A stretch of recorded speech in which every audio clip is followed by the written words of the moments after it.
Good morning, welcome. मैं राहुल साहू आपका स्वागत करता हूँ आपके अपने यूट्यूब चैनल पर। तो दोस्तों, किसी ने क्या खूब कहा है, अगर देखना है तो ऊंचा देख, नीचा दिखाने के लिए लोग हैं ना। अगर चलना है तो आगे चल, पीछे खींचने के लिए लोग हैं ना। तो दोस्तों, बढ़ते रहिए इसी विश्वास के साथ, एक दिन सफलता आपके पास जरूर आएगी। तो हम पहले बात कर चुके हैं कि कैसे महिलाओं ने रिवॉल्यूशन में अपना पार्टिसिपेशन किया और कैसे रॉबस्पियर ने लोगों को गिल्टिन कर दिया था। महिलाओं की बात की जाए तो महिलाएं भी अपने जो अधिकार थे उसके लिए उन्होंने बहुत सी फाइट करी, और उसके लिए भी उन्होंने अपनी जो क्लब था उसका निर्माण किया था। एक क्लब बहुत महत्वपूर्ण था, 60 वुमेन क्लब, और एक रिवोल्यूशन सोसाइटी करके दो क्लब थे। एक 16 वुमेन क्लब था और एक द सोसाइटी ऑफ रिवोल्यूशनरी। ये दो क्लब थे वहाँ के उस टाइम के। तो इस प्रकार से महिलाओं को क्या हुआ कि 1946 में वोटिंग राइट मिल गया। ठीक है, तो ये हुआ। अगर देखा जाए भारत में, तो भारत में तो बहुत बाद में लोगों को मिला है। ठीक है, क्योंकि भारत आज़ादी बाद में हुआ था, और जिस प्रकार से भारत ने ऊंचाइयां तय करी हैं वो काफ़ी तारीफ़ है। क्योंकि फ्रांस तो बहुत पहले आज़ाद हो चुका था और भारत 1947 में आज़ाद हुआ है। तो उसके अगर कंपेरिजन तो बनता ही नहीं है कहीं पे भी, क्योंकि भारत ने बहुत अच्छा किया है उन यूरोप के देशों के मुकाबले। तो हम बात कर रहे हैं आज एवोल्यूशन ऑफ द स्लेवरी, और बात करेंगे हम। ठीक है, तो स्लेवरी का मतलब होता है दास। दास प्रथा को ख़त्म करना ही यहाँ पे एक काम था। अब दास होता है जब कोई व्यक्ति जीवन भर किसी से गुलाम हो जाता है, उसे दास कहते हैं। इनको खरीद लिया जाता था और उनको बेचा जाता था। तो अब फ्रांस में स्लेवरी सिस्टम को पहले तो जरूरत क्यों पड़ी इसकी, ये सिस्टम आया क्यों और इसको ख़त्म किया गया, तो ये समझेंगे कि पहले शुरुआत कैसे हुई इसकी। शुरुआत में अगर देखा जाए तो जो फ्रांस के लोग थे वो क्या है, वो खेती के बारे में इतना जानते नहीं थे, और अपनी जो उसको क्या कहते हैं, ज़मीन से बहुत दूर थे वो। उन्हें पता नहीं था कि खेती कैसे होती है। बहुत कम लोगों को पता था कि खेती कैसे की जाती है। बाकी जो इनका सामान था वो कैरिबियन कॉलोनी से आता था, मतलब जो अफ्रीका की कॉलोनी हो गए, बहुत जगह हो गए, वहाँ से आते थे। तो मार्टिन की हो गया, गुडलुप हो गया, सैन डोमिंगो हो गए। ठीक है, इनको बहुत ध्यान से पढ़ना।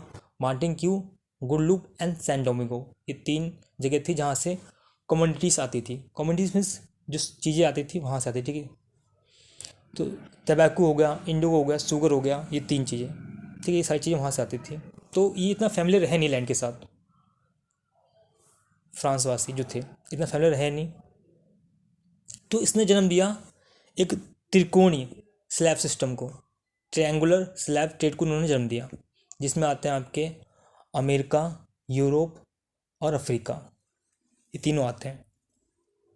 और स्लैब सिस्टम चालू हो गया था 17th सेंचुरी में। 17th सेंचुरी में ये स्लैब सिस्टम चालू हो गया था वहाँ पर फ्रांस में।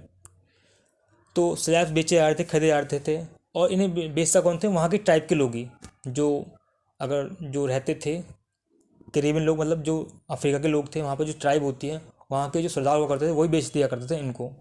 और इसी कारण क्या है, ये जो फ्रांस की जो इकोनॉमी थी वो फ्लोरिश हो रही थी, समृद्ध हो रही थी, और इनसे प्लांटेशन कराई जाती थी, इनसे काम कराया जाता था। ये सारी चीज़ें बता रखी चैप्टर के अंदर। बाद में ये होता है कि इसको ख़त्म करने की क्रिटिसिज्म भी होता है स्लेवरी का, और नेशनल असेंबली में बहुत डिबेटें होती हैं इसको लेकर कि क्या इसको ख़त्म कर दिया जाए, दास सिस्टम को ख़त्म कर दिया जाए। जो ये दास खरीदे और बेचे जाते थे, ये कहाँ पे खरीदे बेचे जाते थे, ये बोर्डो और नॉन्ट, एक फ्रांस के ये दो शहर हैं, बोर्डो और नॉन्ट, ये पोर्ट हैं, यहाँ पे ये खरीदे जाते थे। और ये कहाँ से आते थे, अफ्रीका से आते थे। ये स्लेब जो आते थे अफ्रीका से आते थे। तो काफ़ी दूर का सफ़र करके ये जो दास थे वो लाए जाते थे फ्रांस में, और फिर इनसे काम लिया जाता था। तो किसी का भी दास होना अपने आप में एक बहुत ही गलत है, और ये प्रथा तो बहुत पहले ही महाभारत में ख़त्म कर दी गई थी, और इंडिया में भी बहुत बाद में चलता रहा ये बात तक, मगर इंडिया में भी ख़त्म है दास प्रथा। अब इसके लिए नए नए एक्ट आ गए, अब ये हो भी नहीं सकता है। हालांकि ख़त्म हो चुका है, मगर हो सकता है किसी कंट्री में अभी भी ये चल रहा हो, पता नहीं मेरे को। तो आगे चलते हैं। तो नेशनल असेंबली में इसके लिए बहुत डिबेट हुई और इसको ख़त्म करने की बात की गई वहाँ पर। और बाद में क्या हुआ, इसे ख़त्म भी कर दिया गया 1794 में। मगर कुछ टाइम बाद क्या होता है, नेपोलियन आता है, और नेपोलियन इसे इंट्रोड्यूस कर देता है स्लेवरी सिस्टम को द्वारा। नेपोलियन जो होते हैं वो द्वारा इंट्रोड्यूस कर दिए जाते हैं। और ऐसा माना जाता है, ऐसा मानते थे फ्रांस के लोग कि ये हमारा अधिकार है और इन्हें इंस्लेव करना हमारा अधिकार हैगा, ठीक है। और वो क्या करते थे, इनको इंस्लेव करके इनको दास बना के अपने इकोनॉमिक जो इंटरेस्ट थे, जो इकोनॉमिक एक्टिविटी थी वो करवाते थे, ठीक है। मगर फाइनली क्या हुआ, फ्रांस में भी जो दास प्रथा है इसे ख़त्म कर दिया गया 1848 में। तो कुछ जो टर्म है उसको याद रखना, कुछ जो डेट हैं उन्हें याद रखना। जैसे कि आपको पता है कि 1789 में क्रांति हो गई थी, 1946 में वोटिंग राइट मिल गए थे महिलाओं को वहाँ पे, और 1848 में दास प्रथा ख़त्म हो गई थी। तो ये कुछ जो एवोल्यूशन ऑफ स्लेवरी था ये था। और कुछ वर्ड है निग्रोस, इन टर्म को यूज़ किया जाता था उन लोगों के लिए जो अफ्रीका से दास बन के आए होते थे।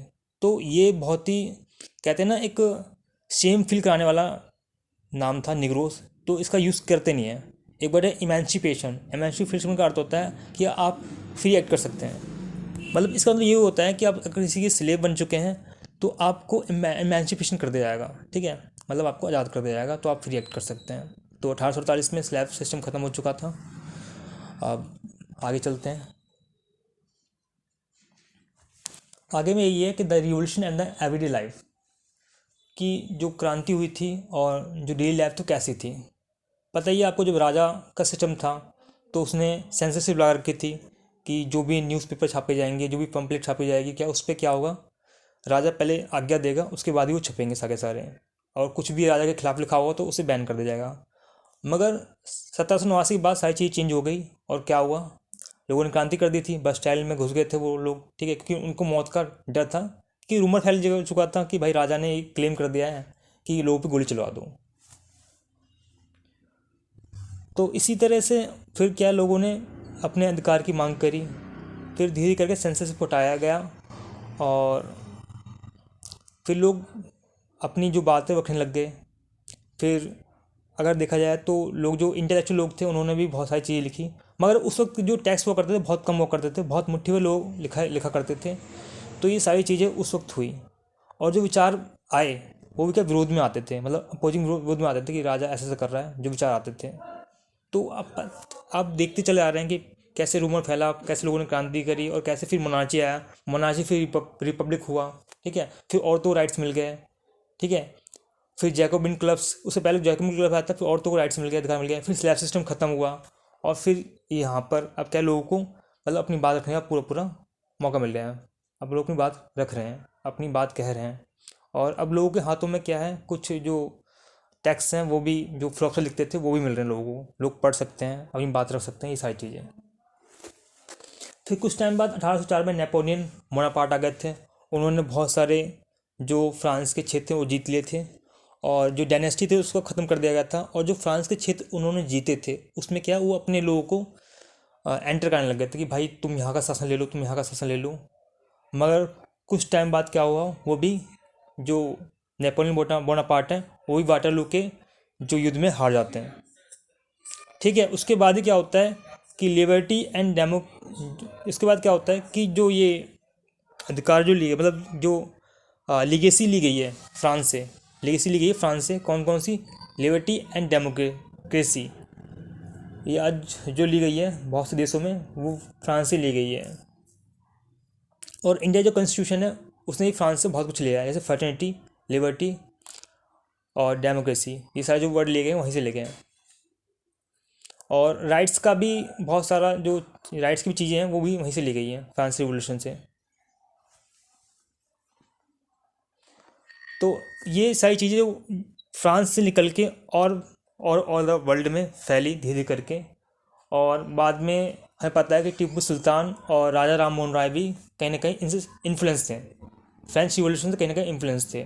तो जो ये आइडिया आए थे बहुत ही रिवोल्यूशनरी थे, क्रांतिकारी थे फ्रांस में, और यही लीगेसी रही है, ठीक है, यही लिए गया है फ्रांस से इन कॉन्स्टिट्यूशन में। तो ये चैप्टर ख़त्म हो चुका है ऑलमोस्ट पूरा, अब इसमें कुछ नहीं है।